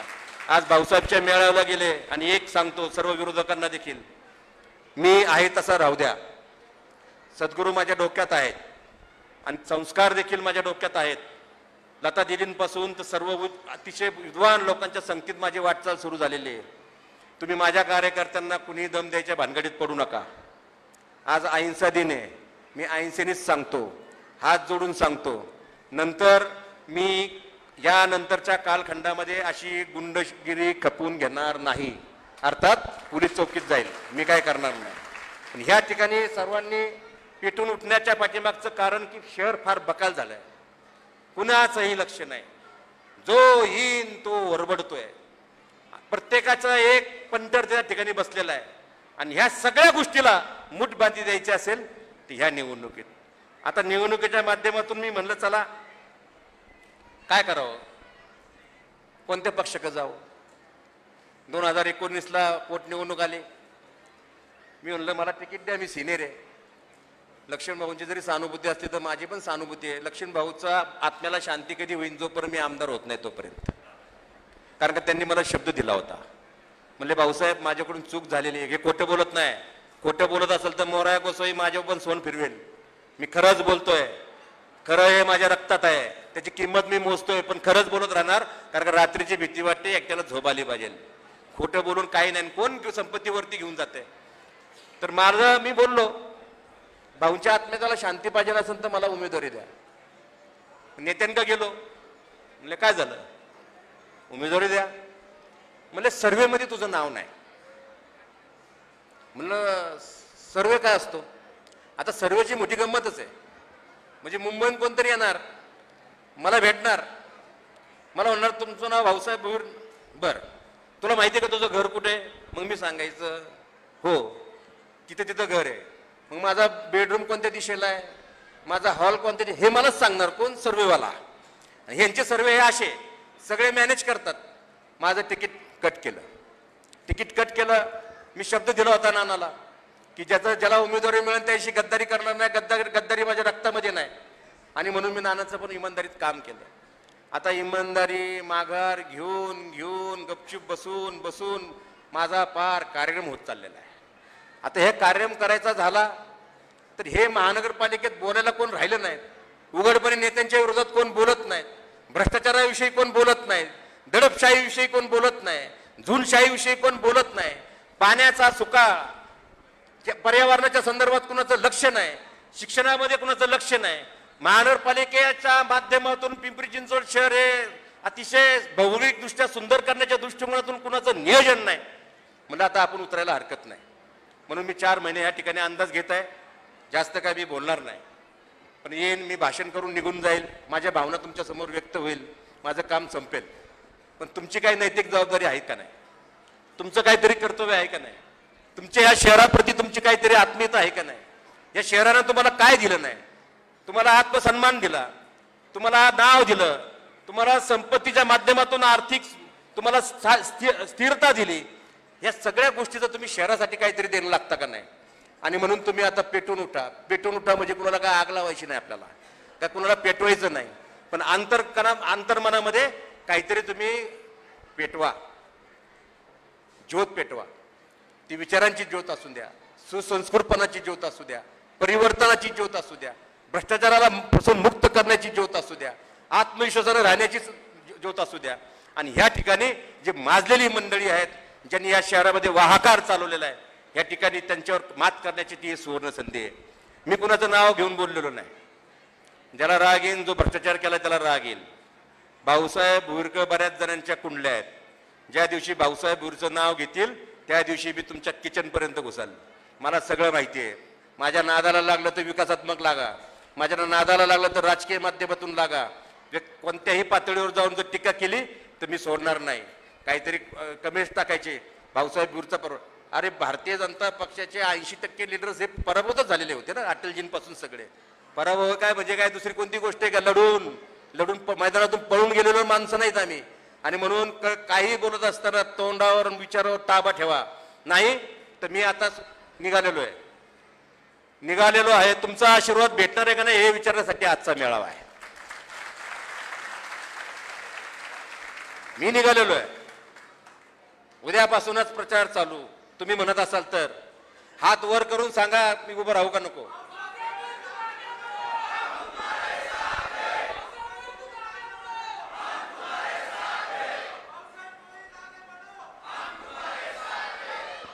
या ठिकाणी मला सगळ्यांनी स्वतःचा सेल्फी काढून ठेवा. आयुष्यात मला परत कधी भेटले, मी आमदार झालो तर मी तुझ्या मेळाव्याला आलो होतो एवढा सेल्फी दाखवा. मी तुम्हाला नाव पण विचारणार नाही. मी जिवंत आहे तोपर्यंत तुमच्या बरोबर आहे.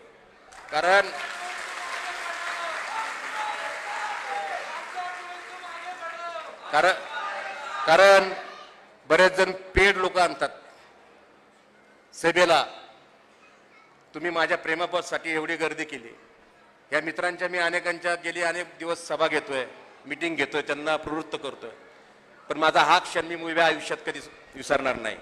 एवढ्या मोठ्या गर्दीने तुम्ही स्वयंस्फूर्तीने आलेला आहात आणि मला आनंद आहे, अभिमान आहे. मी 4 महिने जे प्रयत्न केलेले आहेत त्या प्रयत्नाचं फळ म्हणजे काय, तुमचा निर्धार.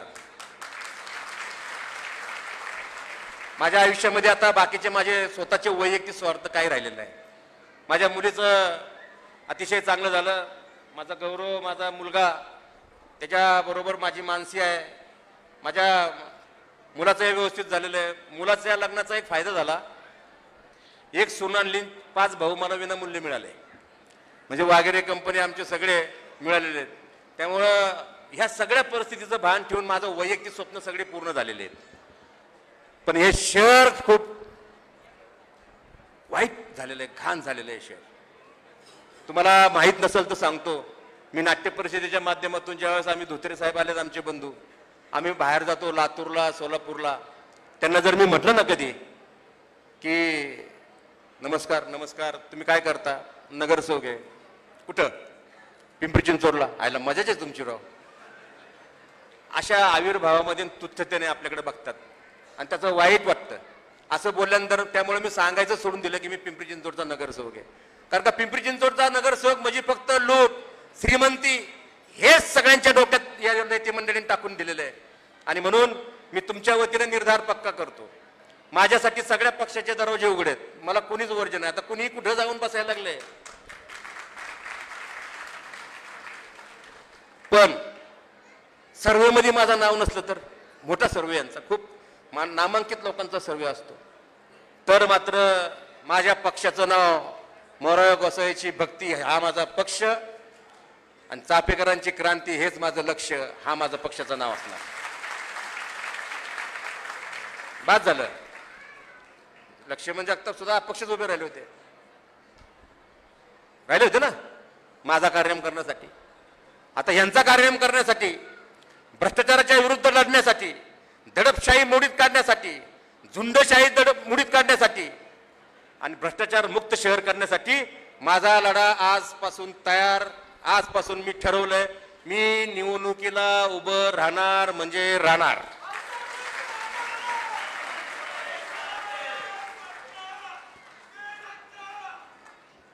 झालं का? या ठिकाणी मी आज खूप भारावून गेलो. खूप बोलायचं होतं. बरेच कदाचित मुद्दे पण राहून गेले असतील. परंतु मला एक सांगायचं आहे, या ठिकाणी तुम्ही खरंच हात जोडून विनंती आहे. या शहराची प्रचंड लूट चाललेली आहे. सगळे सुस्त झालेले आहेत, मस्त झालेले आहेत. सुस्त होऊन मस्त झालेले आहेत. सुस्त आपण झालेत, मस्त ते झालेत. आणि म्हणून ह्या ठिकाणी जाता जाता एकच सांगतो की आपण माझ्या पाठीमागं असेच ठामपणे राहा. तुमच्या या उपस्थितीनं मला एवढी ऊर्जा प्राप्त झालेली आहे, मी अख्ख्या भाषणामध्ये पाणी सुद्धा पिलो नाही, एवढी ऊर्जा प्राप्त झालेली आहे. आता म्हणलं पाणी प्यायचं नाही, पाणी पाजायचं आहे. आणि म्हणून आज मी ह्या ठिकाणी संकल्प करतो, मी वाकणार नाही, मोडणार नाही, मी नतमस्तक होईल विचारांपुढं. या सर्व चांगले कार्यकर्ते त्यांना घेऊन ही लढा चालू करेन. माझ्याकडे आले तुमच्यासह, तुम्ही नाही आले वगळून, आणि समोर आले बाजूला हटून. आता आपला गाडी निघाली. या ठिकाणी मी पुन्हा एकदा एक माझ्या पक्षाच्या नावाचा जयघोष करा.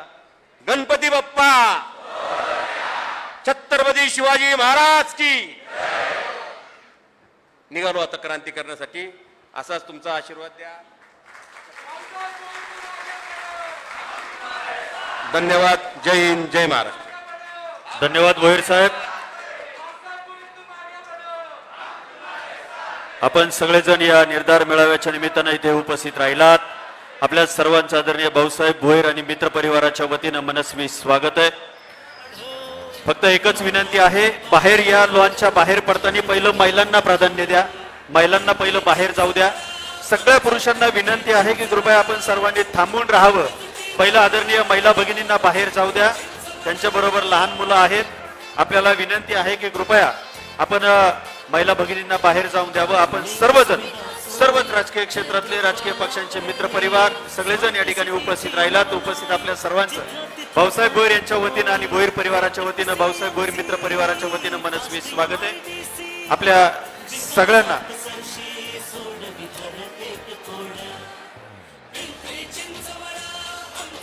आणि आपल्या सर्वांच्या उपस्थितीमध्ये आजचा हा महानिर्धार मेळावा या ठिकाणी संपला असं जाहीर करूया. पुनश्च एकदा उपस्थित सर्वांचं भाऊसाहेब भोईर यांच्या वतीनं मनापासून स्वागत. शुभरात्री. जनहिताचा घेऊन बसा, सांस्कृतिक वारसा, नाट्य परिषदेचा ठसा, कलावंत घडसा जसा, मायेचा पदर, गुणांची कदर, कलेचा दर, मानवतेचा गड.